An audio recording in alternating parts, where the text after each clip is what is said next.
So when we look to Joseph and Mary, we see this bridge of the heavenly marriage and the earthly marriage, and we see, in one sense, for all of us who are called to either marriage or religious life, whatever vocation we're called to, we see the standard that we can aspire to within this holy family.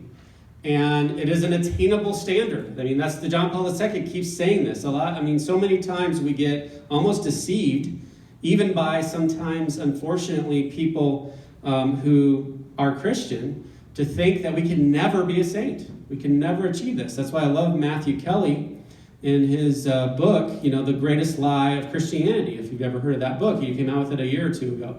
And the greatest lie that has ever been told is you cannot be a saint. That's the greatest lie. When in fact, we are all called to be saints. And it is possible. It's not easy, but it is possible. And so Joseph and Mary provide the example for us as to how we can attain that, what attitudes we're called. And it comes through Jesus, through him, us surrendering our hearts to him, and us opening to the grace of his love and his redemption so that we can be purged and transformed in his love.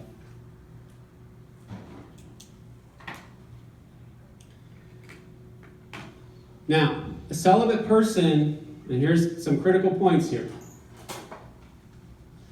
People who are called to the celibate vocation, and I've talked to many priests, they still desire to be married. But yet they freely choose to remain in the ache of solitude before God and devote all of their longings for communion with another human person in marriage and devote those toward Christ and the church. So it's not that those desires are gone or they never had them. It's just that they offer them up as a sacrifice to God, who's calling them to do this for the sake of the vocation. And I've talked to many priests, like they considered, they were dating somebody, they wanted to get married, they thought we were going to get married, they want to have kids. And yet, through their vocation of the priesthood, through their calling, they realized that God was calling them to something greater for themselves. And they've said, my parish is my bride. My parishioners are my children, in a sense. And, the parish school, for example, I've got Father Pat Mokahi, I don't know if you know him, but he just got reassigned St. Mary's Star of the Sea, and I was talking to him last week, and he was like, now I finally got a school again, because he was with Corpus Christi, and he's like, I finally got a school again, and now I have all these children that I can minister to and hang out with. And he was ecstatic. So those desires are still there. They're just directed in a different way towards Christ and the church. And so this ache of solitude still exists. And think of Adam before Eve, right? That original solitude, the things that he realized about himself and the things that he recognized. Now, there's kind of two ways to approach that. This story of the wise and unwise virgins. The wise virgins, of course, had their lamps with enough oil, okay? And the unwise virgins were kind of lazy, I guess. They only had half the oil they needed, and they just were waiting around. The wise virgins were welcomed in. The unwise virgins had to go off and buy more oil, and then they came back and were left out. So John Paul II uses that story to parallel and say that the wise virgins are like those with eros, or desire lit up for God. They're prepared, they're ready. And when they approach their vocation, they do it with passion because they love God and they love what his calling is for them. The unwise virgins approach their vocation with sort of a cold duty. There's sort of maybe anger there that they did it for not the right reason, that the church made them do it or they're pushed into doing it or something. And unfortunately, I think the church is in the place it is today because there's a lot of this category of priests and religious who are pursuing their vocation with that attitude. Okay? And we have a lot that are doing this. Okay? But we have a big crisis in our church today because of the interior desire is not directed toward the right place, which is toward God in that ache of solitude. And so Christopher West said, the joyful celibate testifies that heaven is real and is worth sacrificing everything to possess. And celibates do not reject their sexuality. They show us the ultimate meaning and purpose of sexuality, which is to give ourselves to God. It is their decision to renounce marriage on earth. They embrace their sexuality and channel that energy toward full communion with God. So that's the role of celibate.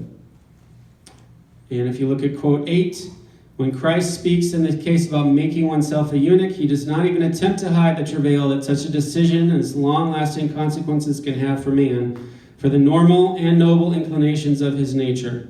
Celibacy demands a breaking away from the good of marriage connected with certain self-sacrifice. The break also becomes the beginning of further renunciations and voluntary self-sacrifices that are indispensable if the first and fundamental choice is to be consistent in the breadth of one's entire earthly life. So it's not easy, but it is joyful if your heart is oriented in the right place. Oops. Now, the difference between marriage and the celibate life must never be understood as a difference between a legitimate outlet for concupiscence on one hand and repressing concupiscence on the other. And there have been many points in history where, if you can't handle giving up sex, then you should get married, because marriage is a way for you to have a complete outlet for all your sexual desires. But if you can repress your sexuality, then become a priest, right? That mentality has gotten a lot of people into a lot of trouble, right? So marriage has never been, within God's plan at least, it's never supposed to be a legitimate outlet for our lust. Marriage is a self-gift of love to each other, spouse to spouse. And both spouses, husband and wife, are called to conquer and be self-mastery over their lustful inclinations. Similar way, a celibate is not repressing their sexuality, they're reorienting their sexuality toward, and their energy of that sexuality toward a full communion with God. So give us a witness example of what heaven will be like. So in either vocation, the sexual desires that we have as human persons are being purified and being redirected in a loving way. They're not being indulged or suppressed. So remember, those three categories. We have the Stoics, right, who repress their desires. That's what Christopher West is talking about here with the celibacy. You have the addicts who indulge all of their desires. That's what he's referring to. A lot of people in marriage feel like that's what marriage should be for, just to give in to all your crazy passions and do whatever you want to do. But then there's the middle one, which is the aspiring mystic, to purify your desires. And he said every single human person, whether you're married, whether you're single, whether you're called to be a priest or religious, your vocation, your calling is to purify your desires through the purgative, illuminative, and unitive journey, the mystical journey. That's what you're called to do. And the redemption of the body. And only inasmuch as we experience freedom from lust can we fully live out our vocation. You can only be a good spouse to your husband or to your wife if you can give them the gift of yourself freely, the gift of purity of your heart. You can only be a good priest to your church if you yourself have control of your passions and your desires. You can only be a good religious or sister if you yourself have control of your passions and desires. You cannot give what you don't have. So if you don't have control of yourself, how are you going to give yourself to somebody else? So without this freedom, choosing celibacy for one's entire life is absurd. That's why the world doesn't understand it, because so many people in the world have no control over their lustful desires. And so for them to go to celibacy would seem crazy, and it is, without that type of freedom.